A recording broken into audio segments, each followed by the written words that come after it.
If you start looking at the right places, you will start getting good results for your remote and freelance job hunts. And this is coming from me. In the last 3 to 4 years or thereabout, every single penny I have made have been from online remote jobs and freelance jobs. I'm a top rated plus on Upwork, and I am also on a couple of other freelance platforms and even gotten some jobs on LinkedIn. So you've worked on your portfolio, you've sent out tons of applications for remote jobs, but somehow all you hear is no response or flat out rejection. You've put in your best and you've sent out very good freelance proposals on Upwork and set up an amazing profile on Fiverr, but still not a single job gotten, or when you even get a job, it's just not consistent. Look, I get it. Finding those freelance and remote jobs on Fiverr and Upwork is tough.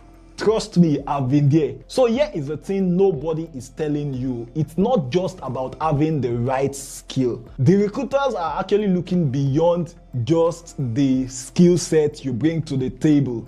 And in this other video, I discussed with a reviewer and I shared my insights from her, so you can check this out later.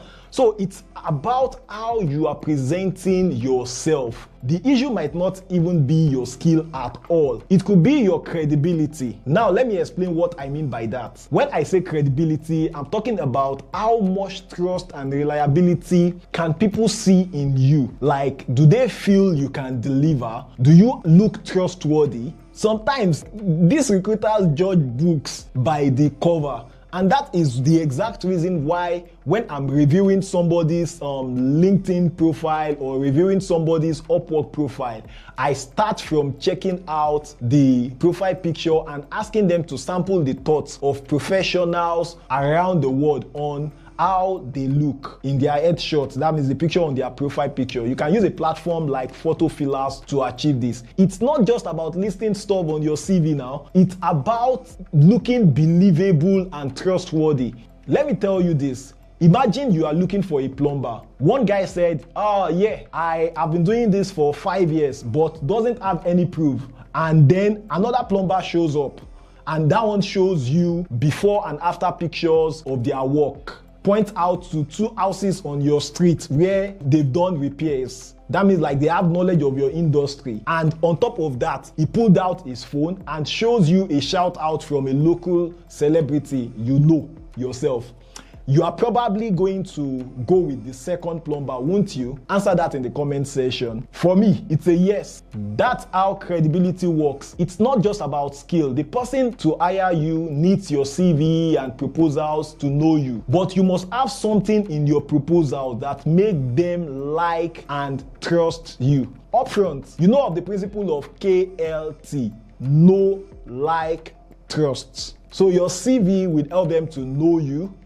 And you need to add some other things, like something in your CV need to like work at ensuring that the recruiter likes and trusts you. But you would ask me, how can you be trusted when they've not even had conversation with you? So let's say you're applying for a virtual assistant job and the CEO sees your name on a long list of applicants. To the CEO, you are just another name to them until maybe they find out that you were an assistant to someone more important in their industry, somebody they admire. Then all of a sudden, you are not just another applicant anymore. You are that trusted person who has worked for someone they respect. That is why credibility is so crucial. Your reputation speaks for you. Oh, what if I'm a complete beginner? Did I just catch you thinking that?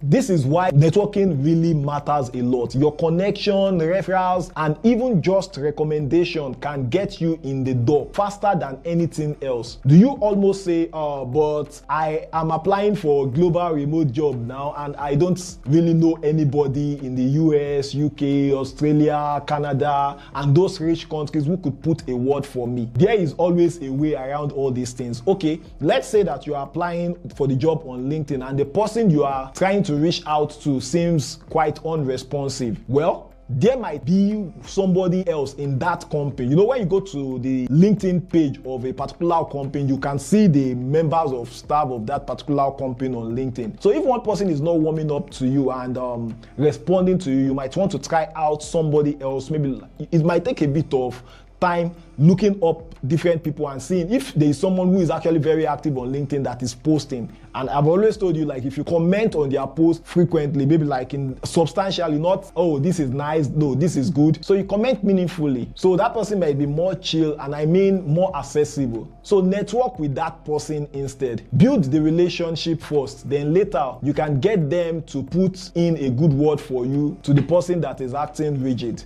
Boom, that's credibility, you know. I know a lot of people lie to gather credibility and to seem more impressive in their CV, but you don't really need to do that, seriously.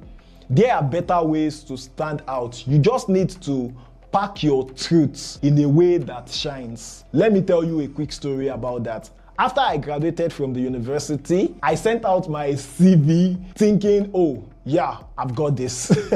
But then I get a call from the person reviewing it. It's someone I know, like on the team in the company. That's still talking about credibility. And the person was like, hey, Sunday, your CV is too basic. Why didn't you include those international writing prizes you won while in school? Or the fact that you've published over 7 books on Amazon. Add those stuffs in now. So I repackaged my CV, and guess what? From then on, my credentials, my CV become a job magnet. It wasn't because I changed who I was, but because I started showing off the cool stuffs I have already done that I don't know they are substantial enough to be added before. It's just about how you package some of these things. So how do you build more credibility?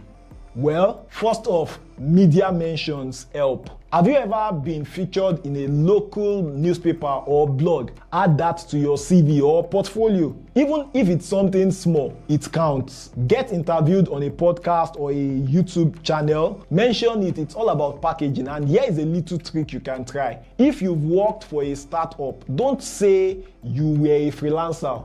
Frame it like you were an advisor to the emerging tech company. It's not a lie, it's just putting the spotlight on the more impressive part of your experience. I mean, I've worked with YouTube channels that have close to 1 million subscribers, and you better believe I mention those when I pitch to new clients. Even if you're just starting out, you can still build credibility, and here is what you can do. Add any award, any recognition that you've gotten to your LinkedIn profile, your resume. Do free online courses. There are a lot of free online courses. Slap those courses. When you get the certificate, slap them on your LinkedIn and refer to them in your CV.